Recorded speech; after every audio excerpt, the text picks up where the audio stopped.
Assalamualaikum warahmatullahi wabarakatuh. Selamat datang di Bicara Pajak bersama saya Faris Yustian. Di video kita kali ini kita akan membahas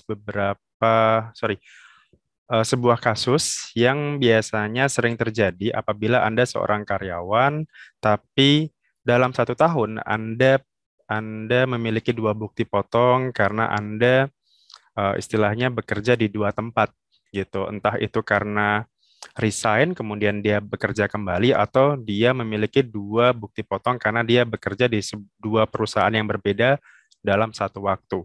Jadi intinya, misalkan katakanlah saya seorang karyawan swasta, kemudian dari Januari, kemudian sampai dengan bulan Juli, misalkan saya bekerja di sebuah perusahaan A, kemudian saya resign, kemudian sebulan berikutnya, misalkan di bulan Agustus, saya pindah ke perusahaan yang baru dengan mungkin dengan gaji yang lebih tinggi atau mungkin jabatan yang lebih tinggi gitu.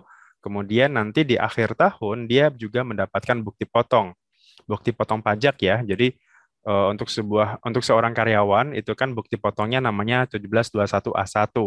Jadi dalam kasus ini ketika seorang karyawan tersebut dia memiliki dua bukti potong karena memang ada dua perusahaan, entah itu karena bekerjanya resign kemudian dia bekerja kembali di perusahaan yang berbeda, atau dalam satu waktu atau dalam 1 tahun dia bekerja dengan dua perusahaan yang berbeda dalam satu waktu. Misalkan artinya dalam 1 tahun dia bekerja eh, apa berbarengan ya, misalkan seperti itu. Jadi, nah otomatis di sini nanti ketika awal tahun seperti ini, otomatis sebuah perusahaan akan membuatkan dua bukti potong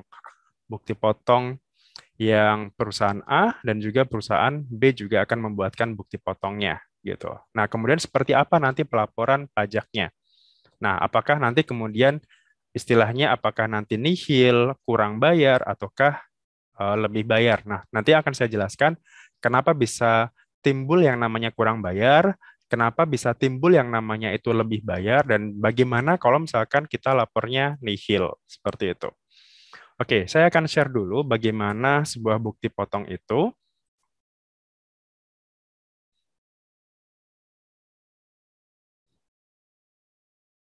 Oke, di sini adalah ada sebuah contoh bukti potong ya. Contoh bukti potong misalkan dalam hal ini, katakanlah saya, Faris Justian, kemudian dari bulan Januari sampai dengan bulan Juli, saya bekerja di sebuah perusahaan PT Sinar Jaya Abadi.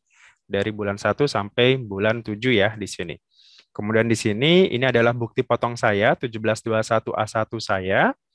Status saya misalkan di sini masih TK 0, artinya belum belum punya tanggungan, belum menikah dan belum punya tanggungan, misalkan.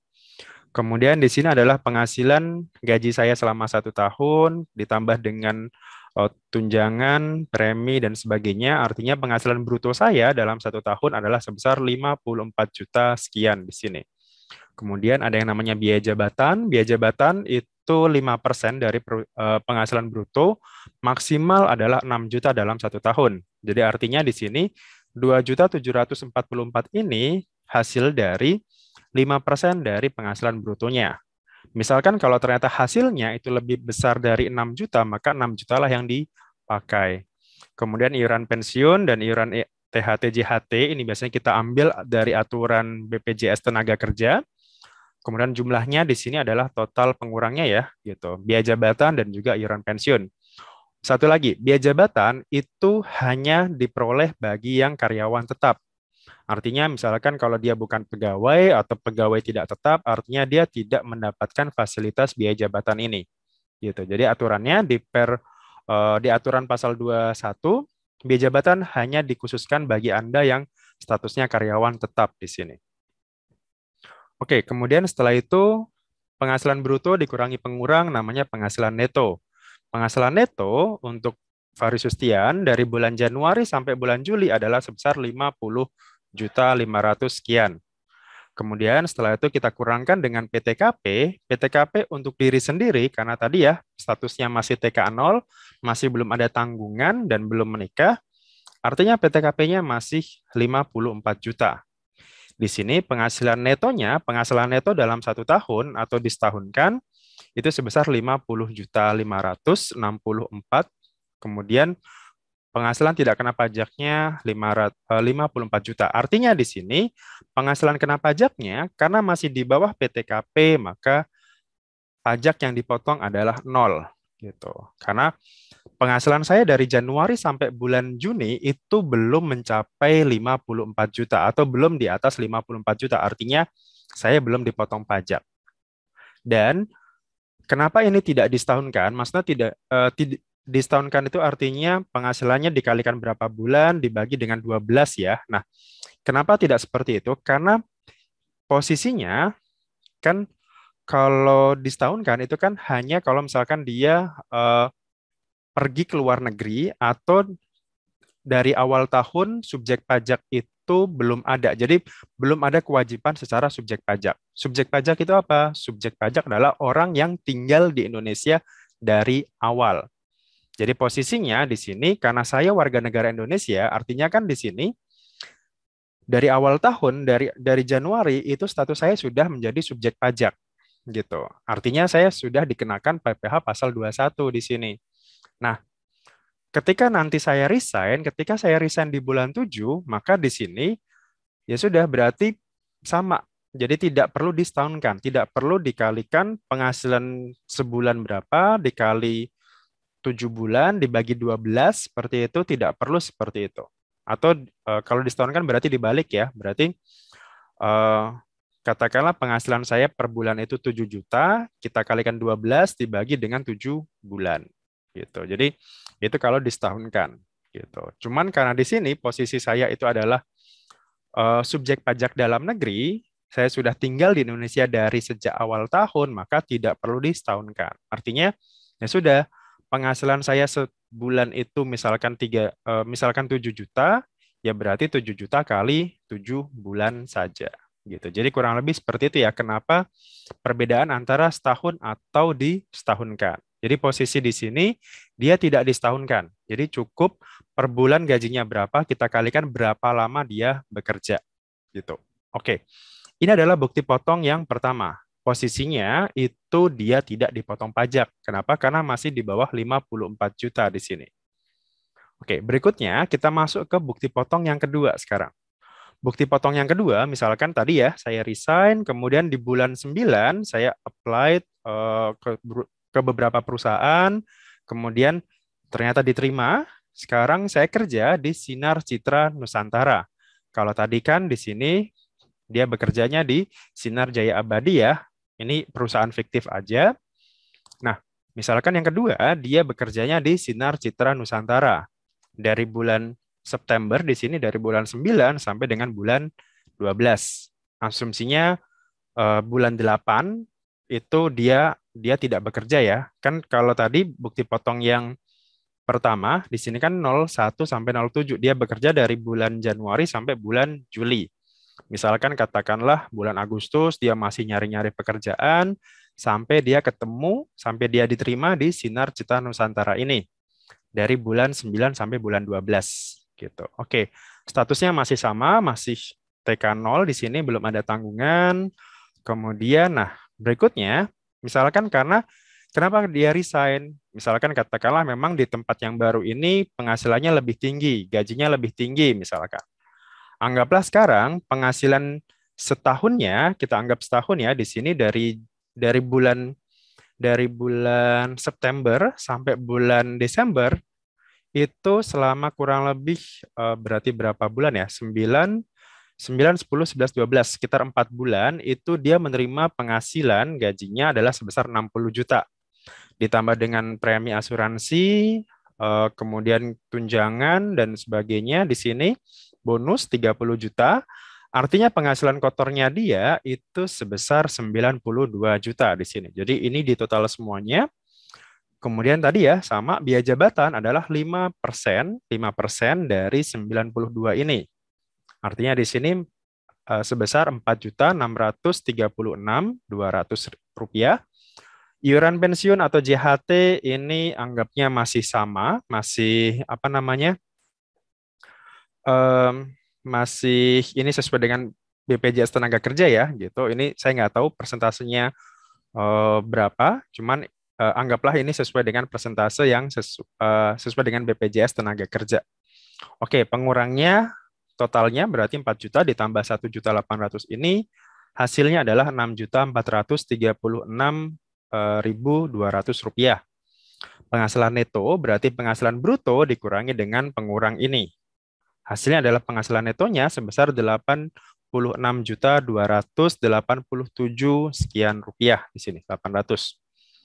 Oke, kemudian setelah itu kita kurangkan dengan PTKP, setahunnya juga sama ya, jadi tidak perlu kita kalikan kita kalikan berapa?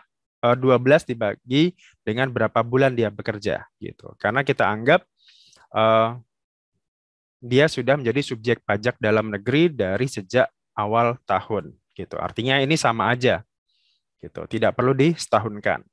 Kemudian penghasilan tidak kena pajaknya masih sama 54 juta. Kemudian disetahunkan penghasilan kena pajak setahun ya di sini berarti penghasilan neto dikurangi PTKP. Hasilnya adalah penghasilan kena pajak setahun. Hasilnya di sini adalah 32.287 sekian. Kemudian PPh yang sudah dipotong dari sini, berarti kalau ini kita kalikan 5%, berarti tarifnya atau pajaknya adalah sebesar 1.614.390 rupiah. Ini adalah pajak yang dipotong dari PT Sinar Citra Nusantara tadi atas pekerjaan, atas masa kerja dari September sampai dengan Desember. Oke, clear ya. Jadi saya memiliki dua bukti potong, yang satu dari Sinar Abadi ini, Sinar Jaya Abadi atas masa kerja dari Januari sampai bulan Juli. Kemudian bukti potong yang kedua adalah dari Sinar Citra Nusantara untuk masa kerja dari September sampai dengan Desember. Artinya saya punya dua bukti potong ini. Nah, kemudian pertanyaannya, bagaimana pelaporan SPT saya? Gitu. Nah, sebelum masuk ke pelaporan, kita hitung dulu nih kira-kira potensi pajak yang seharusnya terutang saya berapa. Kenapa? Karena pada dasarnya pajak itu adalah 1 tahun, dihitungnya 1 tahun.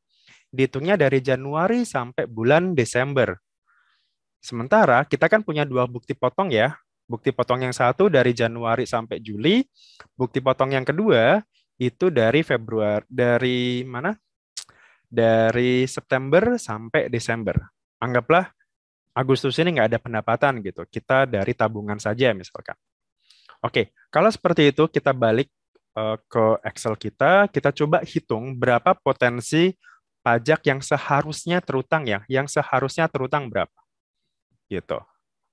Oke, kita akan membuka Excel-nya.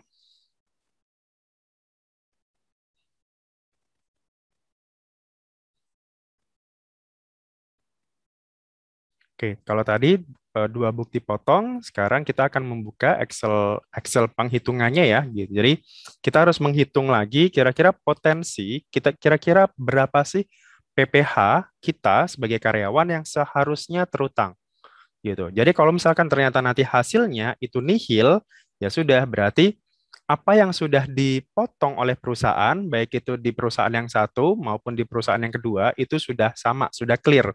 Artinya kita tinggal melaporkan saja nanti pajaknya. Tapi kalau misalkan nanti ternyata hasilnya itu kurang bayar, ada tertulis kurang bayar, artinya kurang bayar itu apa? Kurang bayar itu artinya pajak yang terutang, pajak yang seharusnya Anda bayar selama 1 tahun, dari Januari sampai Desember, itu masih lebih besar daripada yang sudah dipotong oleh dua perusahaan tadi. Gitu. Jadi kurang bayar itu statusnya adalah pajak yang seharusnya terutang, seharusnya Anda bayar, itu ternyata lebih besar dibandingkan dengan yang sudah dipotong oleh perusahaan. Baik itu perusahaan Sinar Jaya Abadi tadi maupun Sinar Citra Nusantara tadi. Itu digabungkan nanti. Kenapa digabung? Karena tadi ya, kita carinya yang setahun penuh. Gitu. Nah, kemudian yang kedua, kalau misalkan ternyata statusnya nanti atau hasilnya adalah lebih bayar. Lebih bayar berarti kebalikannya, gitu. Kebalikannya. Sama seperti kalau kita belanja, uang kita 100.000, kemudian ternyata barang yang kita beli itu harganya cuma 90.000, artinya kan kita dapat kembalian. Kita dapat kembalian 10.000. Nah, itu yang namanya lebih bayar. Kalau kebalikannya berarti tadi ya kurang bayar. Misalkan katakanlah uang kita 90.000, sementara barang kita itu 100, berarti kan kita harus nombokin nih, kita harus istilahnya bayar lagi gitu. Kita harus merogoh uang kita lagi untuk membayar sebesar selisihnya tadi. Itu yang namanya kurang bayar. Jadi kita harus menambah sisa pembayarannya. Nah, kita hitung dulu.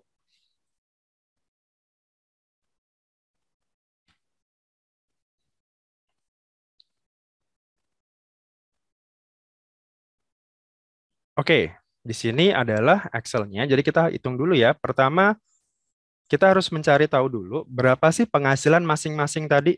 Gitu. Pertama adalah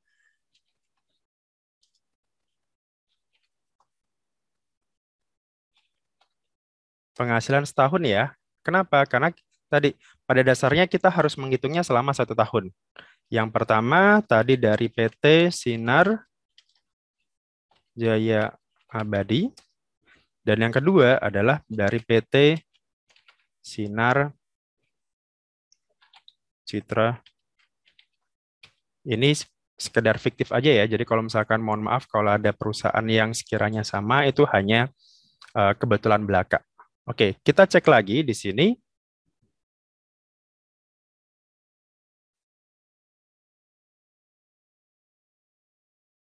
Oke, kita cek lagi di bukti potongnya tadi.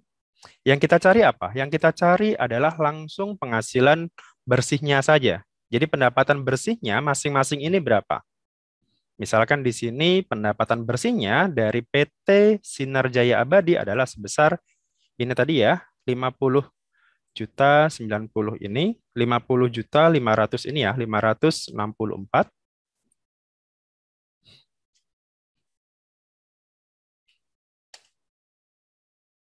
Oke, ini. Kemudian kita bukti potong yang kedua. Bukti potong yang kedua, pendapatan netonya adalah sebesar 800 ini, 86 juta ini ya, 86 juta, maaf. Oke.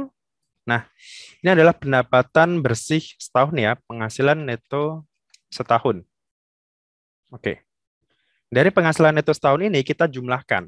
Ini untuk masa Januari sampai Juli dan ini September sampai Desember gitu. Berarti kan setahun ya, asumsinya tadi Agustus tidak ada penghasilan. Oke, kita jumlahkan di sini 136 juta sekian. Nah, kemudian di sini yang jadi pengaruhnya, yang jadi perbedaan terbesarnya adalah setelah ketemu penghasilan neto setahun,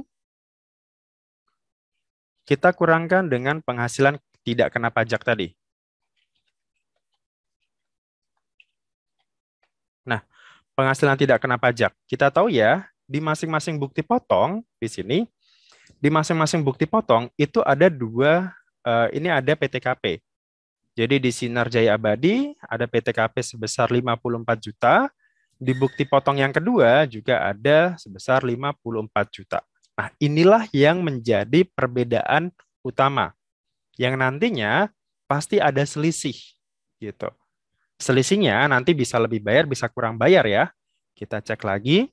Sementara kalau di aturan PPh, di aturan pajak, PTKP itu hanya bisa digunakan sekali gitu. Jadi aturannya untuk PTKP itu hanya bisa digunakan sekali saja. Jadi 54 juta itu hanya bisa digunakan satu saja. Jadi bukan untuk dua gitu. Artinya walaupun kita punya dua bukti potong, tiga bukti potong, empat dan seterusnya, tetap PTKP-nya tetap yang 54 juta saja. Jadi hanya satu PTKP yang boleh dipakai. Artinya di sini hanya 54 juta pengurangnya.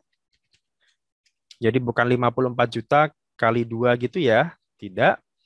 Nah, kalau sudah seperti ini,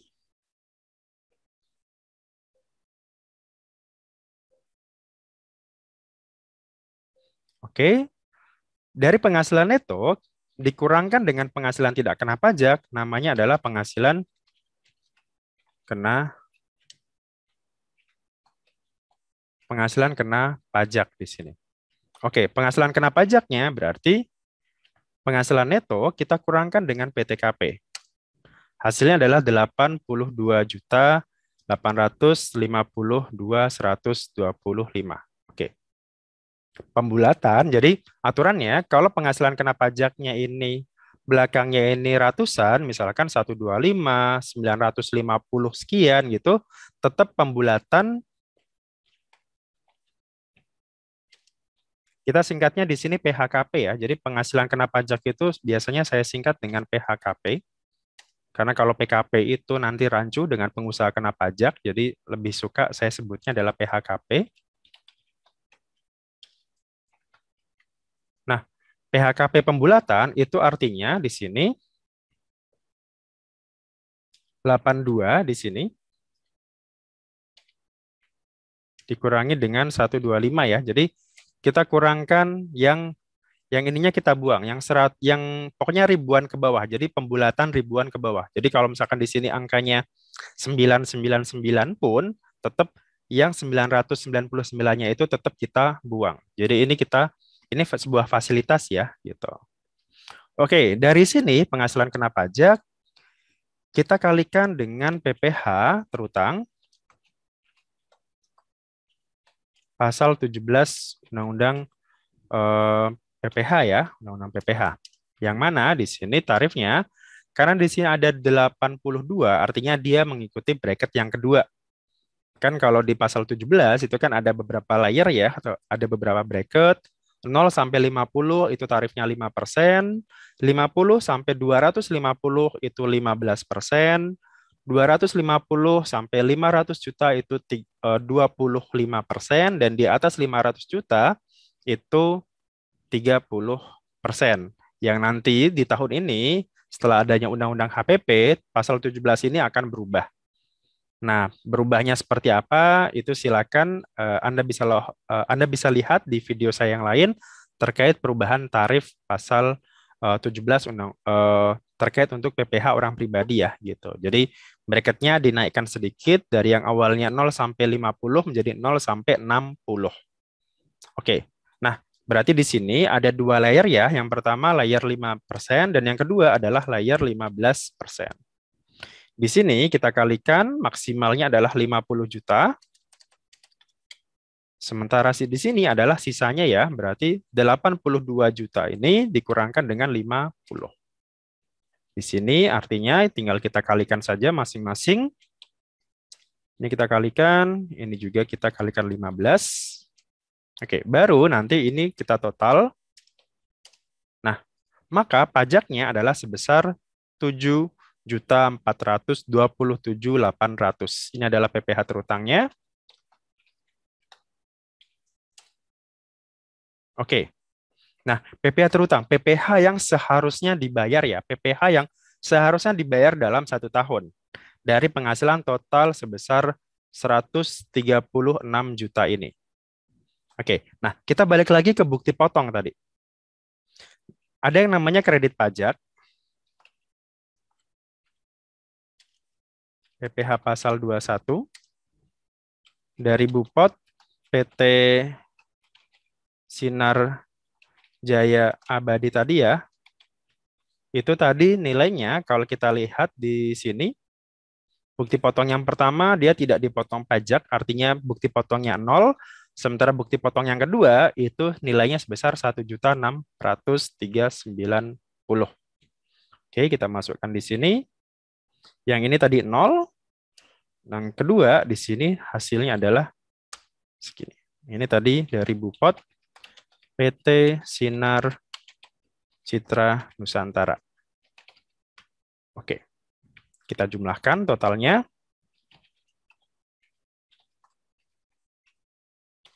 Ya ini sama ya sebenarnya. Cuman biar lebih detail saja. Nah, kemudian terakhir PPh terutang dikurangi dengan kredit pajak, hasilnya adalah namanya adalah kurang tadi ya, kurang atau lebih bayar. Nah, kita cek di sini PPh terutangnya, PPh yang seharusnya dibayar setahun, kita kurangkan dengan kredit pajaknya. Hasilnya adalah 5.813.000 Rp1.410. Kalau ini tidak ada pembulatan ke bawah ya, jadi pembulatan ke bawah hanya untuk yang penghasilan kena pajak saja di sini. Nah, artinya di sini, kalau artinya tandanya plus, di sini kan plus ya, artinya PPh terutang lebih besar daripada kredit pajak. Artinya apa? Berarti sebelum Anda lapor SPT tahunan, berarti saya tadi yang punya dua bukti potong tadi, sebelum saya lapor SPT tahunan, saya harus melunasi terlebih dahulu pajak saya. Sebesar berapa? Sebesar Rp5.813.410 ini. Gitu. Jadi inilah yang nantinya harus saya bayarkan terlebih dahulu untuk bisa saya laporkan di SPT saya atau menggunakan e-filing nanti. Gitu. Jadi inilah yang membuat Anda menjadi kurang bayar. Kenapa? Karena tadi ya di sini kuncinya. Karena pada dasarnya atau secara aturan PTKP hanya bisa digunakan sekali saja, walaupun kita memiliki beberapa bukti potong. 2, 3, dan seterusnya kan itu masing-masing bukti potong pasti ada NPWP-nya kan. Nah dari situ Anda bisa saja kena kurang bayar. Gitu. Jadi kalau bagi Anda yang punya dua bukti potong atau lebih, silakan dihitung ulang caranya seperti ini. Dan kalau misalkan ternyata kurang bayar, maka Anda harus siap-siap apa ya, membayar sisanya tadi ya, sama seperti filosofi belanja tadi. Eh, Uang Anda hanya 90.000, sementara barang Anda itu 100.000, berarti Anda istilahnya nombokin lagi, mungkin bayar lagi gitu ya, bayar lagi, ambil uang 10.000 lagi untuk melunasi yang 100.000 tadi gitu. Nah, kurang lebih seperti ini ya, PPh kurang atau lebih bayarnya. Nah, kemudian berikutnya adalah bagaimana cara untuk melaporkan ini? Anggaplah ini sudah kita bayarkan ya nanti, atau kita tahu nih kurang lebih seperti ini pajaknya gitu ya. Nah, cara yang kedua, sorry, langkah berikutnya berarti kita mau lapornya gimana gitu. Kita mau lapor PPh-nya seperti apa. Nah, kita masuk ke DJP online ya seperti biasa. Saya akan masuk ke DJP online dulu.